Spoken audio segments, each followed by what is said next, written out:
Panibagong tips. Tips agad ang ituturo ko para makatulong tayo sa kapwa. Yan, tingnan nyo. Kulay red. Yung indicator niya, yan oh. Kulay red. Titingnan natin yung problema. Awan ko nung ginawa ng may-ari nito. Meron ng may nakadikit na takip ng soft drinks. Yan, buhayin natin. Kulay red, buhayin natin para makita nyo yung sira. Lahat tayo ng konti. Yan, nag-green na. Yun. Kumurap lang guys pero yun nakikita nyo malabo yung Prestige. Nakikita nyo malabo. Kumurap lang yung Prestige. Yan Yan. Yan tapos pag pumipindot kayo, yan, pumupula yung parang nagka-count yung pindot nyo. Pag pumipindot kayo, nagpupula. Ibig sabihin, yung pindot nyo pumapasok dun sa system. Yan. Try ulit natin, take 2. Patayin natin. Yan, naka-red ulit Yan, buhayin natin. Layo natin ng konti. Yan, nabuhay na. Yun parang kidlat, kumurap lang Sabay natin buksan. Binuksan ko na to, pakita ko na lang sa inyo. Yan, bunutin muna natin. Bunutin muna natin yung saksak. Yan, visual inspection muna tayo. Wow, ang daming langgam Guys, ang daming langgam. Linisan na rin natin, blowera natin. Yan. Visual inspection natin guys. Unang tingin pa lang natin. Ayan, bumungad agad. Capacitor lobo. Yan. Pagka ganon na nabuhay, tas biglang namatay, posibleng sa capacitor yan, yung power ng backlight, yung nagsusupply sa backlight na power.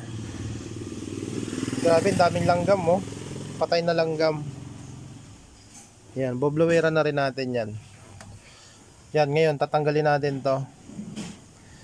Nung isang araw, ganito rin yung pinakita ko sa inyong video. Kapag ganun yung problema, kaya nyo nang gawin to guys. Kaya nyo nang gawin to kapag ganun yung problema. Unang-una, titingnan nyo yung mga capacitor. Yan, tulad nito. Yan, good, buo yan. Kasi hindi naman siya buntis. Ito, okay din. Tingnan nyo to guys, ibang-iba. Yan yan, buntis na buntis. Ang laki ng kaibahan, parang puputok na siya Yan. Nasisense o natitrace ng makina yan na may problema.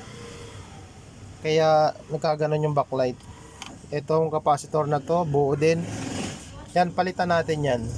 Walang cut-cut to guys Yan. Meron pala tayong dito. Kasama natin nandito na sa tatay. Yan, walang cut-cut to. Natin. Tanggalin natin yung capacitor tapos palitan natin.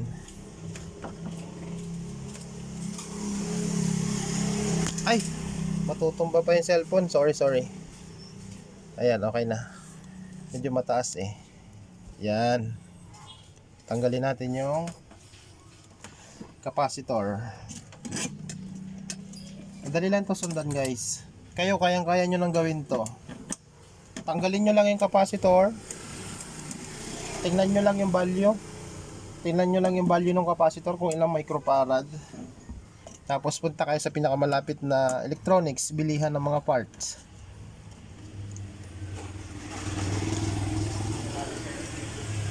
Tanggalin natin. Tay, makisuyo pa tayo. Bigyan mo ako tayo. Yan, rubutin dito si tatay. Pakita mo muna yung pogi technician. Tay, pakita mo muna yung pinakang poging technician sa buong mundo. Joke lang po huwag po kayong maniniwala kasi hindi naman yung totoo. Hindi tayo pogi. Nanay ko lang po nagsabi lang.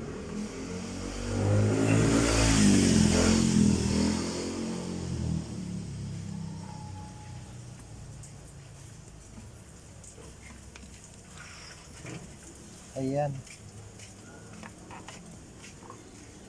guys natanggal na natin yung capacitor, buntis siya yan. Malabo basahin ko na lang sa inyo. 330 microfarad, 35 volts. Yan. Buti may reserva tayo. Ayan o, hindi siya lobo. Yan.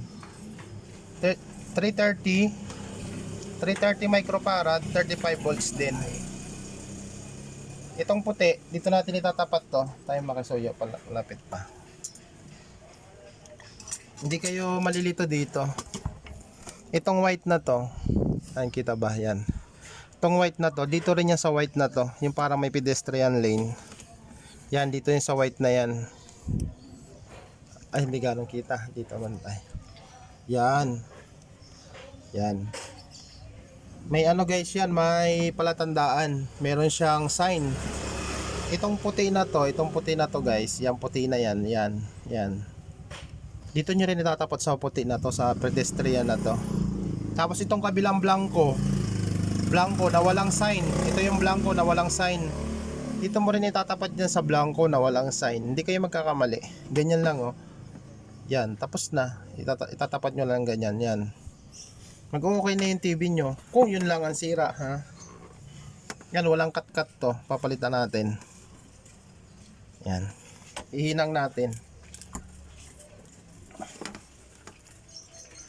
Hihinangin natin. Kung ito lang yung sira, mag-okay na yan guys. Walang problema yan. Pero kung may iba pa, yun, ipapaliwanag ko sa inyo kung